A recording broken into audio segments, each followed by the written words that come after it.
Bienvenidos a Casa de América. Señor presidente, es un placer tenerle hoy aquí, esta mañana en la Casa de América. Señores ministros de Relaciones Exteriores, de Industria y Comercio, de Tecnologías de la Información y de Comunicación del Paraguay. Señora embajadora de España en Paraguay, señora encargada de negocios de la Embajada de Paraguay en España, resto de la comitiva, el señor presidente, señoras y señores, señor vicesecretario general iberoamericano. Es un placer recibirles hoy aquí en la Casa de América para este conversatorio con el presidente Santiago Peña. Casa de América lleva a cabo estos encuentros, estos conversatorios con EFE desde el año 2006. Y en este periodo han pasado por aquí ya, a través de la tribuna EFE, han pasado más de 100 personalidades de América Latina, jefes de Estado, ministros, altos cargos y autoridades de los poderes públicos. Y este espacio se ha convertido en un instrumento privilegiado para conocer, a través del diálogo con EFE, en este caso con el presidente Miguel Ángel, que le agradecemos mucho también su presencia, que haya venido aquí. Y a través del diálogo con EFE conseguimos presentar la realidad de los países de que se trata, de Paraguay, y de una manera rigurosa y profunda, y también sus relaciones con España. Paraguay es un país que ocupa un lugar destacado en la programación de la Casa de América, como no podía ser de otra manera. Es un país que tiene unas relaciones estrechas con España, hay muchos proyectos de cooperación, acuerdos económicos y comerciales, una intensa relación cultural también. España es el país en el que existe una comunidad de paraguayos más grande fuera de Paraguay, después de Argentina, y la primera en Europa. Y por todos estos motivos, como decía, Paraguay con frecuencia está en la programación de la Casa de América. En el año 2019 tuvimos también una tribuna EFE con el entonces ministro de Relaciones Exteriores, Luis Alberto Castiglioni. Y por citar solo algunos ejemplos, en los últimos meses hemos tenido numerosas actividades aquí, como por ejemplo pues algunas actividades culturales, como un espectáculo que lleva por título Serenata al Paraguay, con una fuerte presencia de la comunidad paraguaya aquí en Madrid. Tuvimos también hace no mucho pues un encuentro especialmente significativo para nosotros, que era una conferencia sobre el legado artístico de Josefina Pla, el Museo Julián de la Herrería.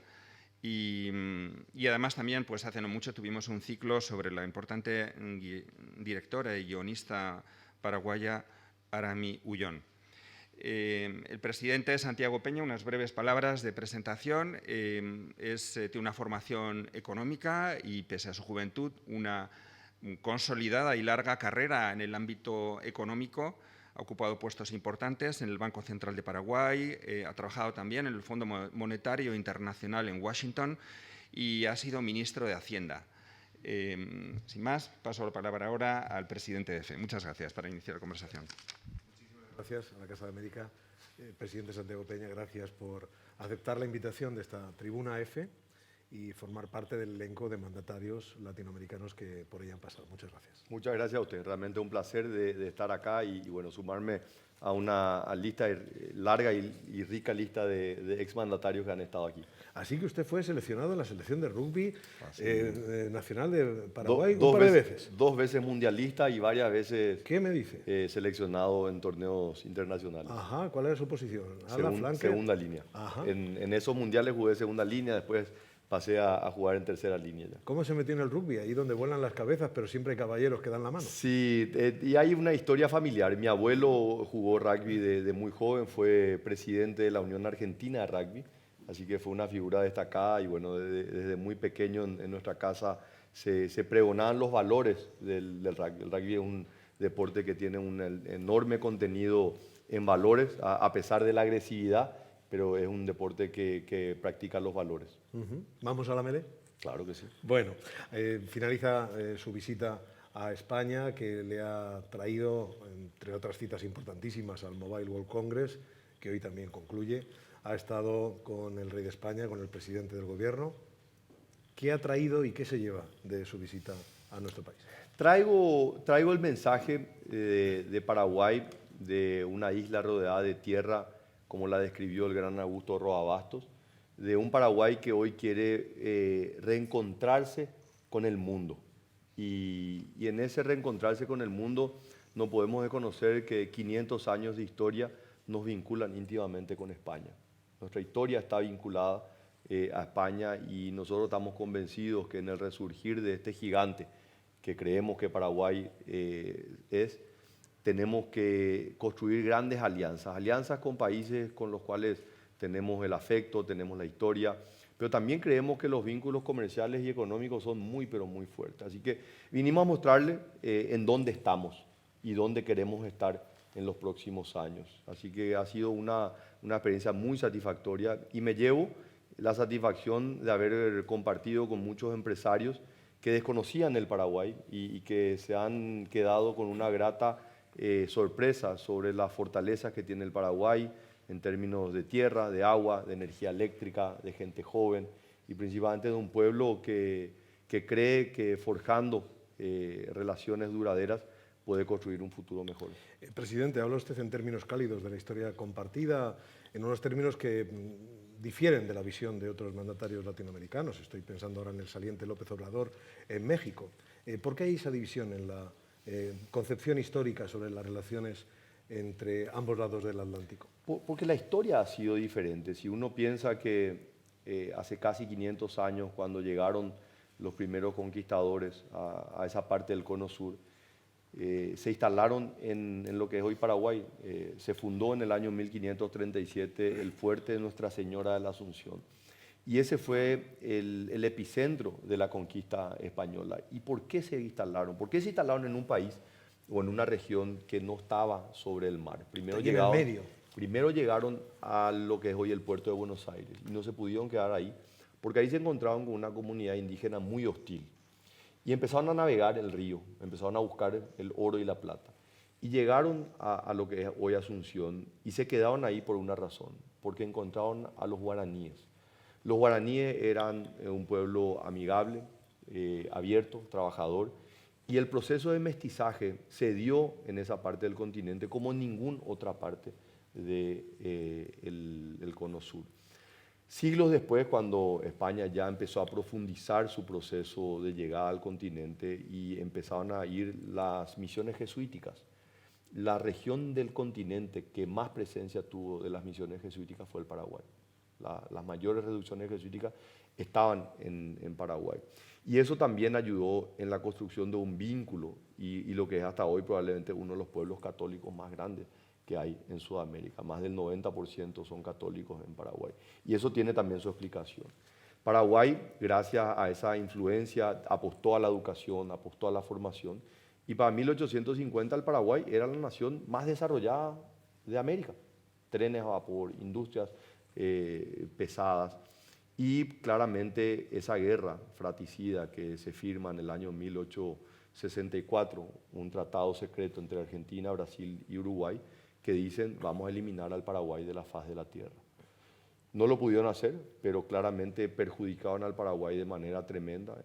Después de 6 años de guerra perdimos el 60% del territorio y el 90% de la población masculina.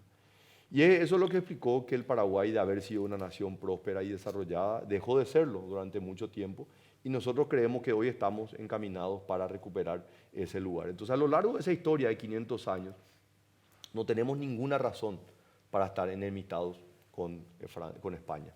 España ha sido para nosotros una fuente de afecto, de cariño y por supuesto ha recibido a cientos de miles de paraguayos a lo largo de estos años en ese proceso de recuperación, que es lo que hoy queremos revertir. Hoy deseamos que todo aquel paraguayo que ha tenido que emigrar por dificultades económicas, que pueda volver al Paraguay y que las empresas españolas y los españoles puedan descubrir un país que está lleno de oportunidades. Del pasado al presente, ya ha mencionado la presencia de los guaraníes cuando llegaron los españoles. Hoy en día, digamos, los colectivos originarios reclaman a su gobierno tierras que consideran usurpadas por el Estado paraguayo. ¿Cómo está esa situación? Son deudas que nosotros tenemos. La población que es, digamos, 100% pura de pueblos originarios, una población de cerca de 3% de la población, una población relativamente pequeña.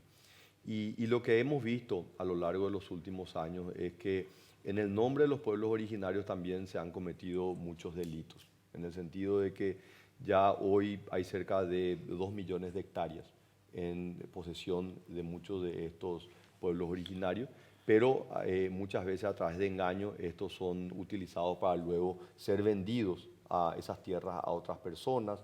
Entonces estamos trabajando en un abordaje diferente sobre estos pueblos originarios, no solamente darles las tierras, sino ayudarles a trabajar estas tierras. Y recuerden que los guaraníes eran por definición cazadores-recolectores y no es posible que ellos no puedan trabajar sus tierras como lo están haciendo la agricultura moderna, que está generando enormes beneficios. Entonces, hay un cambio en la visión que estamos dando sobre esos sectores que han quedado más rezagados. En el Paraguay no hay absolutamente ninguna justificación con un país que tiene tanta riqueza que haya todavía personas, muchas de las cuales son los pueblos originarios, que estén en situación de vulnerabilidad o en situación de pobreza. Lo que necesitamos es cambiar el abordaje y trabajar con ellos. Habla de un porcentaje pequeño que, sin embargo, ha dejado un legado para la nación paraguaya importantísimo, sí, aparte de su propia presencia, que es el idioma. Totalmente. El guaraní es el único país que mantiene una doble oficialidad lingüística, el castellano, sí, y el guaraní. No deja de resultar paradójico que de aquellos restos de la gran población originaria, guaraní ha permanecido un legado tan potente, sí, como el guaraní, dominado prácticamente por toda la población paraguaya. Y en realidad esa es parte de una particularidad muy positiva de Paraguay, que fue que el proceso de mestizaje se dio de una manera muy profunda. En realidad en el Paraguay todos somos la mezcla de un europeo con un indio. Yo soy descendiente de un indio en la mezcla con un europeo. Entonces el proceso de mestizaje también ha hecho que la población se haya vuelto muy, pero muy homogénea. Y por supuesto esa homogeneidad también no ha sido un impedimento para mantener nuestras ricas culturas, por ejemplo, el idioma guaraní. Ahí por supuesto gran mérito se le da a la mujer paraguaya, que fue la que se encargó de reconstruir la patria, de mantener la cultura y volver a repoblar el Paraguay, ¿verdad? Décadas atrás se hablaba de un ratio de 7 mujeres por cada hombre, ¿verdad? Y hoy ya estamos ya igualados 50 y 50. Entonces, han habido enormes avances, pero claramente lo que Paraguay reivindica es su fuerte identidad, su cultura, que más allá de una población puramente guaraní, ¿verdad? De 3%, pero en realidad los hábitos, la cultura del pueblo guaraní es algo que se ha extendido a través de generaciones en generaciones, a través del idioma, la comida, la música, que hoy está siendo también reconocida y estamos candidatando a la guaraña, que es un estilo de música paraguaya como un patrimonio inmaterial de la humanidad y que va a ser, si Dios quiere, consagrado en la próxima reunión de la UNESCO que va a ser en Paraguay. Una pequeña curiosidad, ¿todos entonces hablan guaraní? ¿Usted mismo habla guaraní? Yo entiendo. Yo no lo hablo fluidamente y la verdad que lamento muchísimo, pero la gran mayoría de los paraguayos lo hablan. El guaraní es una lengua hablada, por más de que es una lengua oficial que requiere que toda la documentación y la enseñanza en las escuelas se haga también en guaraní, pero en realidad es un idioma que se pasa de persona a persona, es una lengua hablada y eso hace que quienes lo hablan en la casa con los padres sean personas que sean más fluidas. En mi caso, yo soy hijo de madre argentina, así que en mi casa yo no hablaba con mi madre porque ella no habla y eso claramente para mí ha sido una debilidad, la cual con mucha pena la digo. Paraguay, una isla rodeada de tierra, dicho, igual que Bolivia, son los dos únicos países en Latinoamérica que no dan al mar. ¿Qué características propias genera esa realidad no marítima para un país como el suyo? Sí, la verdad que más que la mediterraneidad física, el problema del Paraguay fue la mediterraneidad mental. Fue esa visión de aislarse después de un conflicto tan tremendo como fue la guerra de la Triple Alianza. En términos físicos, en realidad, Paraguay, que no tiene el litoral marítimo, pero está rodeado de unos ríos tremendamente caudalosos. Ríos que descargan el agua dulce que baja desde el Amazonas y que llegan luego al Río de la Plata. Y esos ríos nos permiten regar nuestras tierras, nos permiten transportar los productos. Paraguay tiene la tercera flota de barcazas más grande del mundo. Realmente una industria fluvial gigantesca que genera enormes negocios en la hidrovía y que son de empresas que tienen bandera paraguaya. Y nos permiten producir energía limpia, renovable a precios tremendamente competitivos. Paraguay tiene 100% de la energía que consume es de fuente renovable. Consumimos solamente el 20% de toda la energía que producimos y el resto la exportamos a nuestros vecinos Brasil y Argentina, convirtiéndonos en el mayor exportador de energía limpia y renovable en todo el mundo. Así que claramente la mediterraneidad no es un impedimento físico. Sí, nosotros creemos que el Paraguay tiene que cambiar su abordaje en la visión que tiene el mundo, tiene que integrarse más al mundo. El mundo no va a ir a buscar a Paraguay, el Paraguay tiene que ir a mostrarle al mundo cuáles son las oportunidades que tiene. Sabe que aquí en España se nos cruzan los cables con la idea de la mediterraneidad, porque entendemos el apelativo mediterráneo como fronterizo litoral con el Mediterráneo, y es estar en medio de la tierra. Así mismo. En medio de la tierra. Pero ha hablado de la potencia verde de Paraguay, ese imagino que es uno de los principales activos que usted está en su tarea presidencial vendiendo por el mundo, vendiendo en este viaje a España. Háblenos de él y de las oportunidades de inversión, las oportunidades para las empresas de todo tipo, también españolas, que buscan en la energía verde el futuro. Así mismo, creo que una de las ventajas, y tratando de ver de alguna manera si hay alguna ventaja de un país que perdió el tren del desarrollo, es que hoy tenemos información que no estaba disponible 50, 60 años atrás. Si nosotros miramos lo que fue el gran auge de las Américas a comienzos del siglo pasado, vino de la mano de la producción agrícola y ganadera. Esa fue la gran producción en Brasil, la gran producción en la Argentina. Y ellos desarrollaron una base productiva donde no había información y consideraciones sobre el medio ambiente. Paraguay inicia su proceso de desarrollo agrícola ganadero recién en la década de los 80. Paraguay, 15 años atrás, 20 años atrás, prácticamente no exportaba carne. Hoy es uno de los grandes jugadores. ¿Y esto qué le ha permitido? Le ha permitido que el desarrollo de la frontera agrícola y ganadera se haya hecho ya en un mundo con más conocimiento, con más tecnología. ¿Qué nos permite eso? Que nuestra producción sea mucho más sostenible. El 100% de la agricultura en el Paraguay se hace sobre tierras que no han sido deforestadas. El 100% de la producción se hace sobre sistemas de rotación de cultivo, que lo que permite es que se enriquezca el suelo y no sea simplemente un proceso de extracción. O, por ejemplo, la agricultura de precisión. El 100% de la agricultura en el Paraguay tiene mapeado los suelos y sabe cuándo es el momento de poner, en qué momento, cuál es la semilla, cuánto es la cantidad de fertilizante, y eso hace que la productividad, pero la eficiencia sobre el uso de fertilizantes en el suelo sea mucho más competitivo que otros países. Por supuesto, la gran extensión del país, un país que es más grande que Alemania, geográficamente casi el tamaño de España, pero con una población pequeña, permite que el Paraguay pueda producir de una manera que hoy el mundo está demandando. Dicen, nosotros queremos la ganadería de extensión, el grass feed, el ganado que se alimenta del pasto, y es la producción que tiene Paraguay, a diferencia de la ganadería de confinamiento, que es una ganadería que es menos sostenible para los estándares actuales. Entonces creo que esa es una oportunidad tremenda, y lo que nosotros necesitamos es mostrar realmente y certificar este tipo de producción que es mucho más sostenible. Nosotros podemos reconocer que al tener desconocimiento puede haber prejuicio sobre el tipo de producción que tiene Paraguay. Eso no quiere decir que nosotros no tenemos que combatir actividades ilegales, que las hay.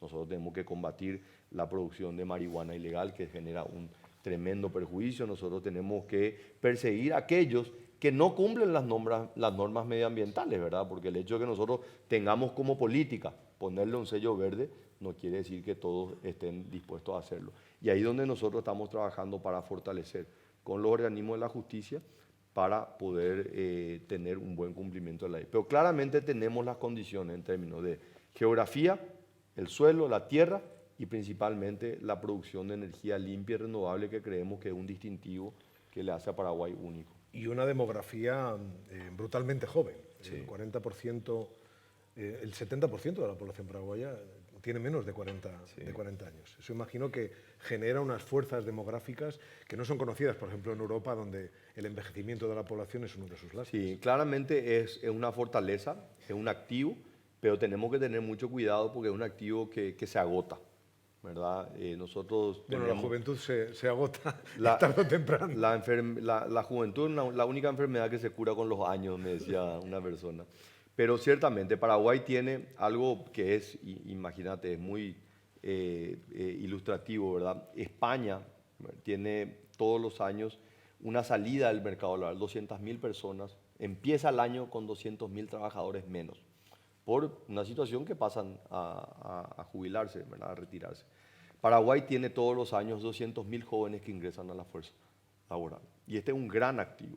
Y es por eso que nosotros hemos puesto la atención en la generación de empleo. Nosotros creemos que la mejor política social es la generación de empleo. Y de ahí parte nuestro modelo económico de inflación baja, de impuestos bajos, de crecimiento económico. Lo que busca es privilegiar la erradicación de inversiones, la inversión que va a generar empleo, la inversión en el uso de la energía que va a permitir que se puedan generar puestos de trabajo en la industria, en los servicios. Así que en ese sentido nosotros nos sentimos muy cómodos con este modelo económico que tiene Paraguay, donde lo que busca es generar inversiones que generen empleo. Y digo esto porque muchas veces se cuestiona que Paraguay tiene impuestos muy bajos. Y yo digo, acá tenemos la disyuntiva, aumentamos impuestos para invertir más o mantenemos impuestos bajos para que el sector privado invierta más. Y nosotros creemos que el sector privado toma mejores decisiones de inversión y el sector público tiene que mejorar la utilización de los recursos y focalizarse en aquello que es prioridad del sector público, la salud, la educación, la seguridad. Hemos hablado de fortalezas, pero permítame que le pregunte también por algunas debilidades intrínsecas del Estado paraguayo y de la propia sociedad.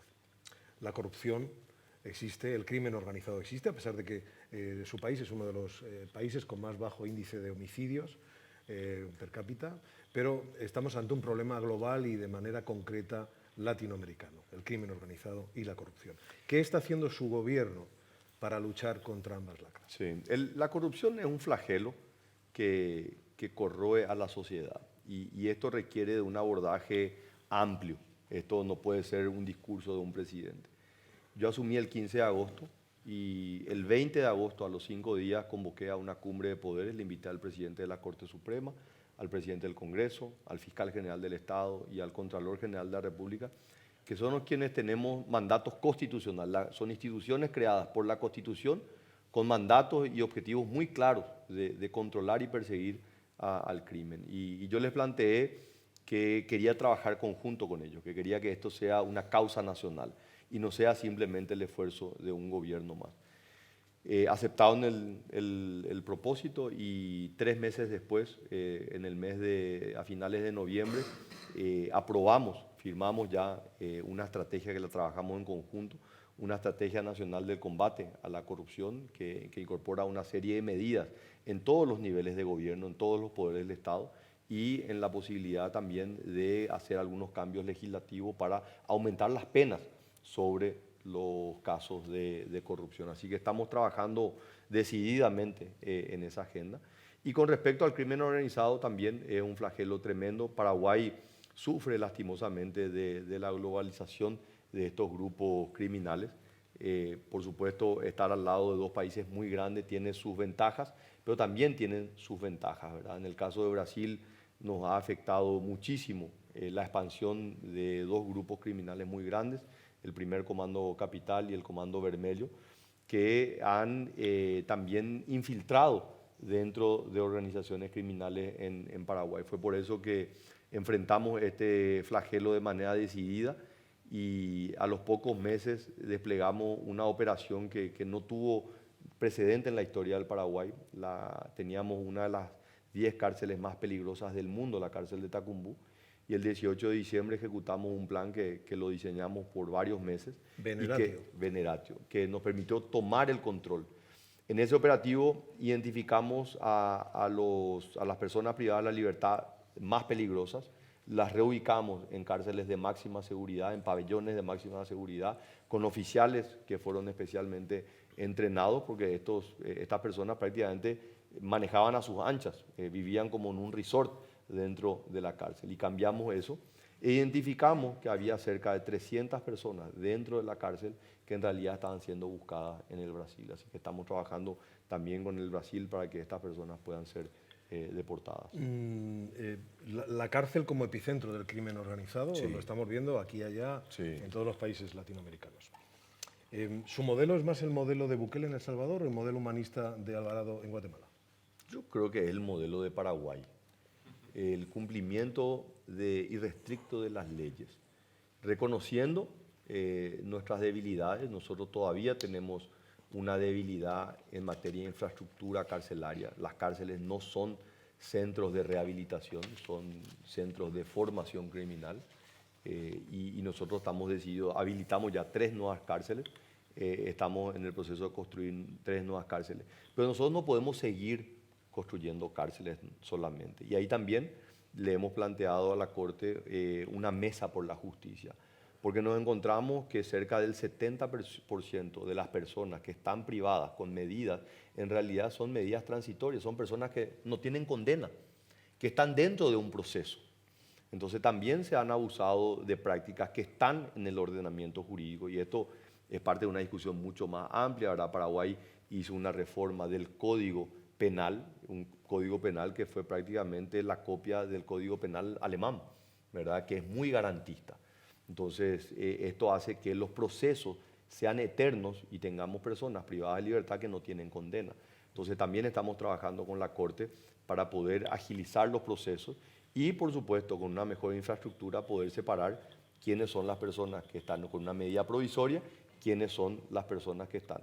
También estamos trabajando, pasamos una ley en estos meses, donde autorizamos la utilización de los grilletes electrónicos, ¿verdad? Para que personas que están privadas transitoriamente, que puedan estar recluidas en su domicilio y que se pueda controlar que esa persona no salga. Y de la misma manera que se ha utilizado también para evitar agresiones familiares para aquellos que tienen restricción de acercarse a una persona. El fiscal contra el crimen organizado paraguayo, Mario Pecci, Marcelo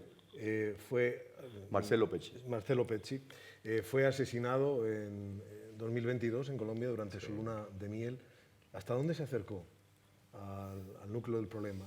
Marcelo realmente un gran paraguayo, un patriota, una persona que tuve el privilegio de conocerlo y es una persona que enfrentó al crimen organizado, que fue claramente un abanderado en esa lucha y lamentamos su asesinato y el compromiso nuestro de ir hasta las últimas consecuencias para encontrar a aquellas personas que estuvieron vinculadas. Hoy ya sabemos quiénes fueron las personas que ejecutaron el crimen y se está trabajando todavía para identificar realmente quién fue la persona que dio la orden. Él, y me tocó a mí en el gobierno, estando en el gobierno como ministro, él tomó una decisión que fue muy valiente, que fue extraditar a un criminal que dominaba las cárceles, ¿verdad? Y eso fue un paso muy importante. Hay muchísimas especulaciones que realmente esa persona que fue deportada al Brasil y que hoy está en una cárcel de máxima seguridad fue la persona, pero bueno, es algo que tiene que demostrarse en el juicio. Pero claramente fue un golpe tremendo para la sociedad paraguaya. Hoy entrevistamos al presidente de Paraguay, un hombre que ha hecho su propio viaje político, muy joven, nacido en 1978. Veo en usted un poco la propia historia de Winston Churchill, por ejemplo, ¿no? Que siendo un Labour terminó siendo un Tory.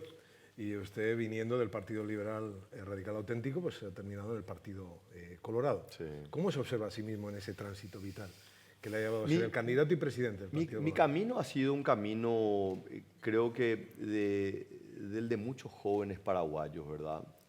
Yo me formé en materia de política pública, me formé como un servidor público, pero con mucha incredulidad creía que la academia y buenas políticas públicas podrían resolver los grandes problemas del Paraguay o de cualquier sociedad.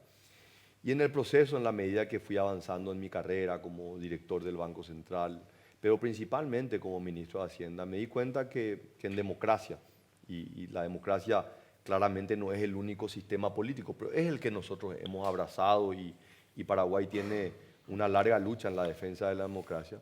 La democracia requiere que haya partidos políticos. Y para que haya partidos políticos, este es un análisis muy de economista. Esto funciona como el mercado, ¿verdad? La democracia funciona cuando la oferta y la demanda pueden encontrar el mejor resultado. La demanda es el ciudadano que tiene que elegir libremente, pero esa demanda tiene que encontrarse con una buena oferta. Y muchas veces lo que nos encontramos es en un mundo de prejuicios, que lo que finalmente genera es una profecía autocumplida. Decimos que la política es mala, decimos que los políticos son malos, entonces los buenos nunca quieren meterse. Y lo que ocurre es que finalmente solamente entran los malos. Y el resultado se termina confirmando que la política es mala porque los políticos son malos. Entonces yo tomé una decisión hace varios años, esto lo tomé en el año 2016, de involucrarme en política, de hablar de la política, de explicar que no solamente hay que saber hacer, sino que finalmente hay que convencer a la ciudadanía y que un país progresa no cuando llega un iluminado, sino un país progresa cuando la sociedad en su conjunto puede abrazar una misma visión de país. Entonces eso fue lo que me motivó. En el 2017 me candidaté sin conocimiento, sin experiencia, y perdí en esas elecciones, pero entendía que la lucha no es la lucha por llegar a un cargo, la lucha es poder transmitir para que más personas se puedan involucrar. Entonces seguí predicando con el ejemplo, seguí involucrándome, ya no trabajando en un cargo público, sino trabajando en el sector privado, pero hablando de la importancia de la política. Y en el 2022, cuando evalué nuevamente la posibilidad de candidatarme y vi la oportunidad, me volví a candidatar y el resultado fue la elección con la mayor diferencia en la historia del Paraguay y con una mayoría que nunca antes había dado, ¿verdad? Nunca antes en la historia democrática del Paraguay el partido de gobierno había tenido una mayoría. Y ciertamente en ese proceso yo había estado por muchos años afiliado al Partido Liberal, pero nunca había hecho política, ¿verdad? El Partido Liberal que se había fundado el mismo año que el Partido Colorado. Ambos partidos nacen de la concepción de reconstruir el país en el año 1887.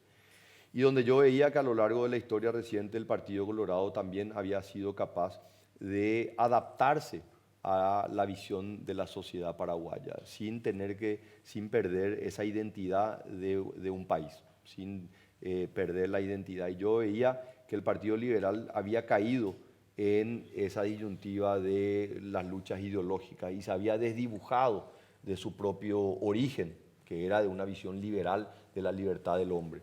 Entonces encontraba en el Partido Colorado una plataforma y un partido más estructurado, que fue lo que me motivó a involucrarme y fue lo que finalmente me ha permitido no solamente ganar una elección, sino tener hoy una mayoría que me permite gobernar con mucho optimismo sobre los planes que podemos llevar adelante. Indudablemente sobre cada uno de los peldaños que usted ha recorrido, ha citado el Fondo Monetario Internacional, el Banco Central, el Ministerio de Hacienda, a las órdenes del presidente Recio Cartes, que fue quien le nombró como ministro de Hacienda. Y desde ahí sirvió al país en ese puesto que fue uno de los trampolines definitivos para su candidatura. ¿Qué opina de la presidencia del presidente Cartes 2013-2018? El presidente Cartes está señalado por presuntas corruptelas políticas por distintos estados americanos. Sí, a ver, no, un solo estado, ¿verdad? Estados Unidos es el único que ha tomado una decisión de designar a él como a varias otras personas en Paraguay y en América Latina. Yo hago una carrera en el servicio público. Yo me voy a trabajar a Washington y vuelvo como director del Banco Central, todavía en el gobierno de Fernando Lugo. Cuando el presidente Cartes gana la presidencia en el año 2013, yo nunca lo había visto, yo no lo conocía a él. Yo ya había construido una carrera nacional e internacional, yo ya tenía un cargo de enorme prestigio. Y él inicia su gobierno designando a un ministro de Hacienda que había sido presidente del Banco Central y con quien yo había trabajado por muchos años. Y obviamente colaboré en la gestión de esos primeros meses desde mi rol de director del Banco Central, un mandato constitucional, no se pueden mover los cargos de director del Banco Central, son confirmados por el Congreso. Entonces eso le da un blindaje técnico. Y después de un año y unos meses que el ministro Germán Rojas estaba en el gobierno, renuncia al cargo y ahí el presidente Horacio Cartes, prácticamente sin conocerme y por referencias que había recibido en base a mi formación y mi trabajo, me ofrece la posibilidad de ser ministro de Hacienda. Y a lo largo de los meses, y la primera pregunta que le dije al presidente es, presidente, yo antes de aceptar necesito hacerle una pregunta. Dígame, ¿cuántas veces puedo decir que no? Y me digo, ¿por qué? Y porque un ministro de Hacienda es más las veces que tiene que decir que no que tiene que decir que sí. Y el no tiene que ser no siempre. Cuando el no es no, no se cambia. Y para mí es muy importante saber eso. Y me dijo, ministro, usted tiene todo mi apoyo, usted es el que sabe su negocio, yo no me voy a meter en las decisiones que usted tiene que tomar. Y así lo hicimos, ¿verdad? Durante 2 años y medio ejercí el cargo de ministro de Hacienda, jefe del equipo económico, presidente del Consejo de las Empresas Públicas, y llevaba adelante una agenda que tenía total autonomía, pero principalmente tenía apoyo político del presidente de la República. Y fue eso de alguna manera lo que me entusiasmó para poder construir luego una carrera política, que ciertamente he gozado del apoyo de él. Él es una persona con muchísima popularidad, de hecho lo demostró siendo electo presidente del partido en las mismas elecciones que yo fui electo candidato. Y esto me ha permitido también tener el acompañamiento de mi propio partido, de la base política, que me ha permitido también aprobar todas las leyes que he planteado desde el 1 de julio, que ha iniciado la legislatura actual. Así que creo que en eso, que obviamente no exime de poder recibir cuestionamientos, en democracia estamos siempre bajo el escrutinio público y por supuesto que uno tiene que conseguir la mayoría, pero tiene que escuchar también a las minorías. A mí me ha permitido también construir una base de apoyo que ha sobrepasado los límites del Partido Colorado. Entonces, y con respecto a los cuestionamientos que gozan sobre él personalmente los ha rechazado. De hecho, en Estados Unidos la semana pasada se presentó una carta por varios senadores que le han cuestionado al presidente de la administración Biden por haber utilizado el régimen de sanciones sobre varios países de manera incorrecta, sin realmente haber hecho el escrutinio y la validación correspondiente. Así que, pero esa es una responsabilidad personal de él que no tiene absolutamente nada que ver con la gestión de mi gobierno. Presidente, permítame que señale en el mapa del mundo 3 puntos. Y dígame usted, Taiwán, Venezuela, Israel.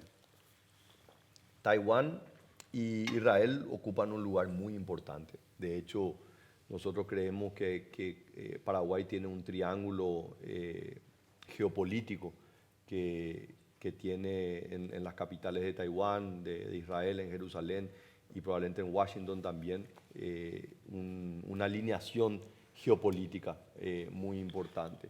Con Taiwán tenemos una relación hace 66 años, es un país con quien hemos construido un lazo de amistad, pero principalmente un valor fundamental que es países pequeños al lado de países muy grandes y complicados, y a pesar de eso poder ser naciones prósperas, desarrolladas. Y eso es un concepto que solamente aquel que vivió la adversidad sabe la importancia. A mí me tocó ir a Taiwán muy joven para formarme también, fui a estudiar también en algún momento a Taiwán y conocer la historia que ellos llevan adelante y realmente la adversidad con la cual tienen que convivir nos hace sentir a nosotros en Paraguay que realmente este destino de grandeza, este Paraguay gigante es posible a pesar de ser un país de apenas 6 millones de habitantes. Y algo similar nos ocurre con Israel, un país en donde los lazos son muy, pero muy fuertes desde hace muchas décadas. Paraguay fue un voto decisivo en la creación del Estado de Israel en esa elección histórica en las Naciones Unidas. Y yo creo que en parte también España es responsable, ¿verdad? Y fue esa fuerte influencia de España y de las reducciones jesuíticas que hizo que el Paraguay desarrolle una fuerte vinculación con la Iglesia Católica, un pueblo muy católico, muy creyente, y eso le ha mantenido un vínculo también de espiritualidad muy fuerte con Israel, a pesar de no tener una población judía prácticamente muy activa en Paraguay, pero sí hay un vínculo de la población en general muy, pero muy amplio. En el caso de Venezuela, Paraguay ha tenido históricamente, y digo históricamente los últimos 20 años, desde la incursión del presidente Hugo Chávez, una posición distante con Venezuela, porque imagínense que Paraguay, que había vivido 35 años de un gobierno militar, un gobierno duro, que había quitado libertades, y cuando llega Hugo Chávez, Paraguay empezaba a consolidarse como una democracia, eran solamente 10 años y nosotros teníamos todavía muy fresco, podíamos identificar muy fácilmente a un autoritario, ¿verdad? Paraguay marcó una línea muy rápidamente, ¿verdad? Y claramente eso nos alejó políticamente. El gobierno anterior llevó al límite de romper las relaciones, de cerrar la embajada, y yo creo que eso fue un error porque podemos tener diferencias con otros países, pero nosotros no podemos desconocer a otros países, ¿verdad? Las relaciones son de Estado a Estado. Entonces yo decidí restituir las relaciones, pero nuestra posición, nuestra reivindicación es un imperativo moral. La defensa de la democracia no es negociable y ciertamente tenemos relaciones diplomáticas con países donde la democracia no es el sistema político y no nos ponemos a cuestionar a esos países. Pero en el caso de Venezuela sí pregona la democracia, ellos dicen que son una democracia, entonces tienen que jugar con las reglas de la democracia. Y la regla de la democracia es que el pueblo tiene que elegir y tiene que elegir de manera libre, transparente, participativa y no eliminando competidores en función a que son las personas más que tienen mayor preferencia en el voto, ¿verdad? Como es el caso de la señora Machado. Entonces creo que ahí hay un trabajo y a mí me gustaría, por lo menos, anotarme en el grupo de países que quieren colaborar positivamente, ¿verdad? Tenemos una posición crítica, pero no podemos quedarnos solamente en la crítica. Bueno, y así como si nada, ha pasado más de media hora charlando, el tiempo vuela y por tanto le devuelvo la palabra a los organizadores de la Casa de América porque hay otros periodistas en la sala que también tienen preguntas para el presidente de Paraguay. Muchas gracias, presidente de Paraguay. Muchas gracias, presidente EFE.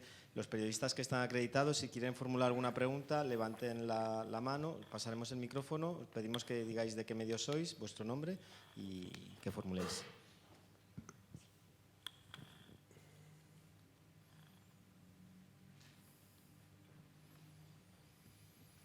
Buenas tardes, señor presidente. Le saluda Miguel Flores del Español.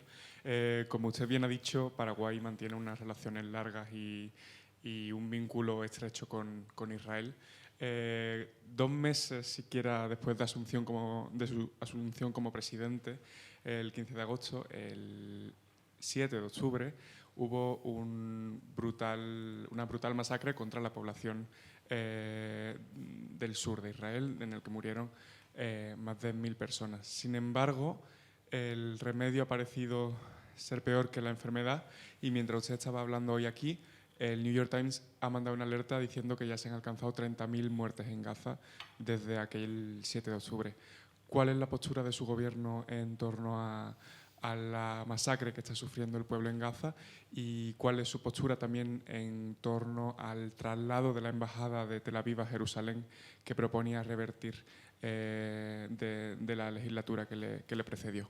Sí, lamento profundamente y solamente un pueblo que ha vivido una guerra sabe el costo que significa. Y si hay un país que ha sufrido de guerra ha sido el Paraguay. Como le digo, perdimos el 90% de la población en una guerra y cuando empezábamos a recuperarnos tuvimos que irnos a otra guerra para defender el territorio que nos quedaba, porque ya nos habían quitado 60% de nuestro territorio. Así que el Paraguay tiene muy claro que la guerra no es el camino.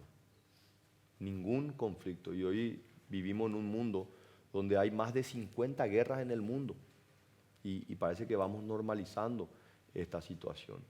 Entonces, nosotros hemos sido claros, nosotros nos ponemos del lado de Israel y nos encantaría que esto termine lo más rápido posible. Y lo que nosotros hemos reivindicado es el derecho a la defensa que tiene el Estado de Israel para acabar con las capacidades que tiene Hamás como grupo terrorista, que hemos identificado y hemos nombrado a Hamás como grupo terrorista que lastimosamente se ha infiltrado en todas las capas de la franja de Gaza. Ahora, yo voy más allá de parar el conflicto. Yo pido que pare el conflicto. Deseo fervientemente que pare el conflicto. Ahora, nosotros tenemos que preguntarnos si funciona el sistema multilateral que se creó después de la Segunda Guerra Mundial. Y yo lo he dicho públicamente, no funciona. Porque si nuevamente hoy estamos en esta situación es porque las Naciones Unidas ha fracasado como un organismo que busca preservar la paz, que fue la idea original.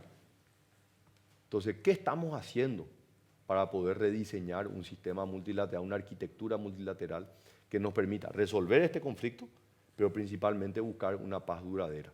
Porque eso es lo que finalmente nos va a asegurar. Porque si nosotros hoy le pedimos a Israel que se retire de la Franja de Gaza, cuando ellos tienen información de que siguen habiendo armamentos, equipamientos y estructuras militares que están escondidas en túneles, es simplemente darle la posibilidad para que vuelva a ocurrir un 7 de octubre, como el que lastimosamente se llevó miles de vidas. Entonces es muy difícil y yo trato de ser muy honesto y transparente en cuáles son las posiciones de Paraguay, por qué estamos haciendo lo que hacemos, qué es lo que queremos y en esto levanto la voz y pido que el sistema multilateral pueda reformularse.